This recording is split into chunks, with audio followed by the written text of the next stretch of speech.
back crack. Check, check, check it, check it, check it, check it, check it, check, check.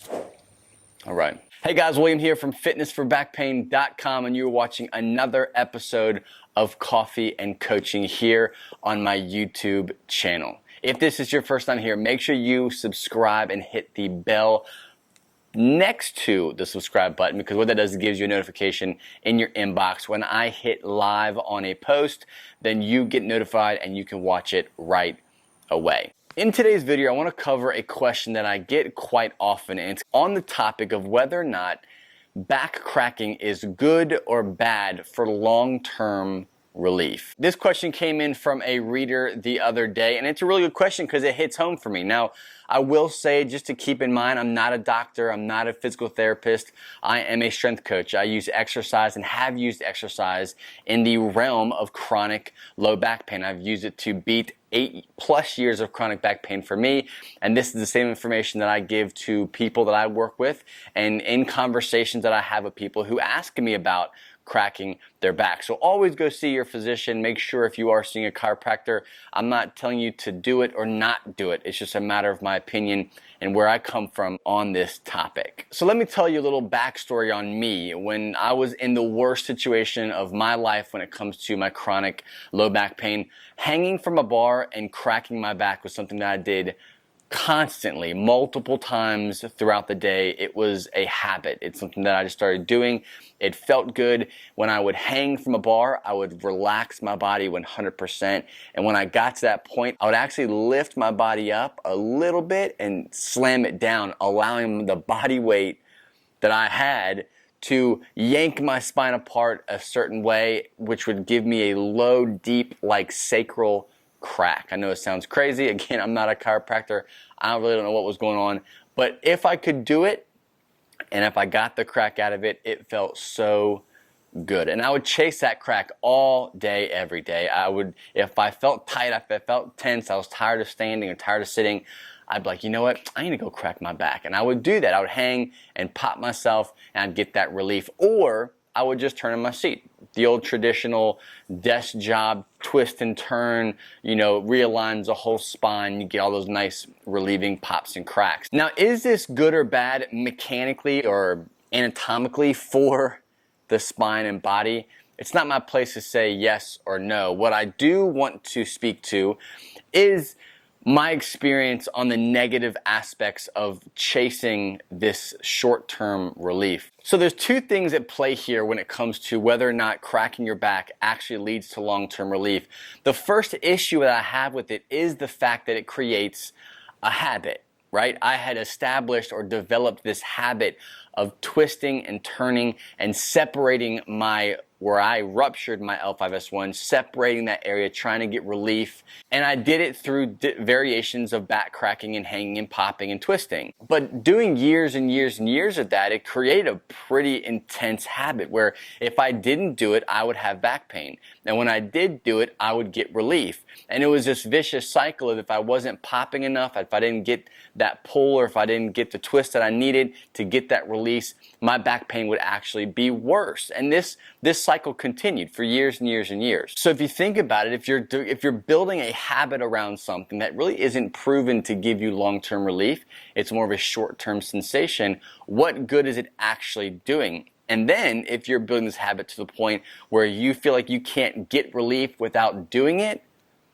what benefit is that going to give you unless you're just searching for short-term relief? So aside from creating bad habits around something that actually doesn't work for long-term relief, it kind of leads me into my second point, where I talk about what back cracking, twisting, hanging, popping, whatever you do to relieve back pain in a sense of self-adjustments is what overdoing it leads to. Let's take popping your back in a chair, right? You're sitting at your desk, you're at home on the couch, and you just twist over, you grab your lower back, you grab your thigh and your knee, and you just exhale, and you twist and you pop, okay? Well, over time, you're gonna need more and more twisting, more and more of that range of motion to get that release that you're looking for. So what happens is, Not only do you have the habit, but the habit is leading now to overdoing it with these muscles and tissues in that area, to the point where now that you're twisting and you're trying to yank yourself into these positions and get this release, you're creating what I call micro strains in that muscle, which could result in activating what I call your protection mechanism. If you have no idea what that is essentially it's your body's response to a dangerous environment in a sense of the muscle tissue. I'll link the video up. You can go check out that description of what the protection mechanism is. But if you are twisting, you're popping, you're trying to overdo yourself in these positions, well, what's going to naturally happen is if you don't get that pop and you already have a sensitive low back, well, that tissue is going to become more inflamed. It's going to clamp down even more because it's scared. You're trying to create an unstable environment in a joint that thrives in stability and resilience. So you create this cycle, right? You have the habit, you've got to get that pop. In order for you to get that pop, you have to twist. And the twisting results in the popping, which gives you that temporary relief. But now the twisting and the yanking and the pulling is creating these micro stressors or micro strains in the muscle tissue, which is causing inflammation, which is causing more tightness and more stiffness around this area, which is ultimately leads to the desire and the need to pop and crack and readjust even more. So again, this feeds off of what I call your personal pain cycle. It's what you do every single day that recreates and creates issues in your body. I always say that when it comes to the human body, it wants stability. You can build resilience and you can build safety and get rid of fear avoidance and issues that are causing you or giving you this sensation or the idea that you need to pop and crack and adjust and yank and twist. You may feel like you need to do that, but oftentimes the chiropractors that you see or what you've been told creates this idea in your mind that this is actually what you need in order to see freedom. Now, should you keep doing it? Should you stop doing it? Again, I don't think popping your back is going to give you long-term damage. It's just like popping your knuckles. It's like, when your parents told you to stop cracking your knuckles because you're going to have arthritis. That I think since has been debunked. It's not true. So I don't think getting those pops and cracks and releases in your spine, your lower back, your hips is going to hurt you. No, I don't believe that. It comes down to the two factors that I went over. Is it a habit? Do you do it because you think it's the only thing that's going to give you relief? If that's the case, odds are it's leading to overdoing it and muscle strain. And that's kind of where the issue comes in when it comes to actually cracking your back for long-term relief. So question for you, do you or do you not pop, crack, twist, yank your lower back to get short-term relief? If you do, let me know below which way that you do it. Do you do it standing? Do you do it hanging from a bar?